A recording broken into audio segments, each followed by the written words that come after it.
why is there so much suffering in the world? Well, suffering in the world is for various reasons, and one of the reasons is that there is a bunch of individuals who are egocentric, a bunch of individuals who are very ambitious, who are very greedy, who are filled with so much of hatred, vengeful, who are not wise, who are not benevolent, who are not compassionate, who are not humane. These power mongers are the ones who are creating these disparities around in the society, in the country, in the family.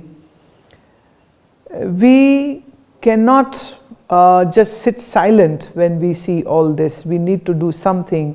And there is a one way, and the one way is we change those regimes and governments and those prime ministers and presidents who are doing nonsense. But well, that will be a pretty difficult task. I'm not saying that's not needed in some places. Yes, it is needed in some places, some countries. But we need to begin from ourselves first. Am I a responsible being? Am I not creating suffering for myself? Am I doing enough to remove sufferings who are around me, in my family, my friends, my colleagues? Because sometimes, if you just see around, there's a one person in an office or the house or in a group of friends or in a companies or in a government who has very evil designs. Evil designs in the sense egocentric, ambitious, and too much manipulating and deceiving kind of person, and self-servient. And this one person creates so much of animosity and anger and division and conflicts around. And he or she is going to soak up from this and benefit from these conflicts which will occur. I am a person who says that the earth might be having all the thorns. You cannot remove all the thorns, but you can wear a shoe. That would be a wise thing to do. Similarly, we can change our own perspective, have a wisdom, and be ourselves suffering free. And then, with love, with sharing, we bring this knowledge to our friend, to our families, or anybody who is interested to have this knowledge, who wish to gain it, who wish to cut down their sufferings, or who wish to create beauty around them, and who wish to sleep in peace and live in peace.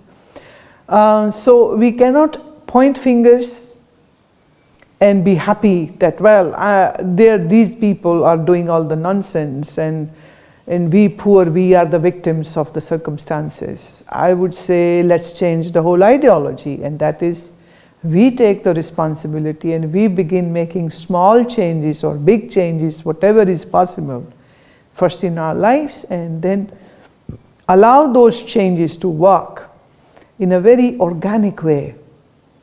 And with this conscious living, we can create such a vibe that vibe becomes contagious. And who on this earth would like to live in suffering? Nobody. And everybody would love to be in peace and happiness. The only thing is, we are just waiting for somebody to bring that happiness to me, to us. Why can't it be like this, that we become the change which we want? I know, a very popular statement, but that's very true also. So if I take responsibility of removing my sufferings, and all sufferings are actually because of your ignorance, because of your being not competent enough and courageous enough to take charge of the situations, inner and outer both. Once you do that, you are an unstoppable force. And I say, be God. and create beauty for yourself. And if you can't do that on your own, then be with those individuals who have that strength and wisdom, with whom you will pick up how to be courageous, and you will pick up how to be more meditative and more conscious and more attentive and more awakened. So this inner awakening alone can, bring peace to us and to everybody around us.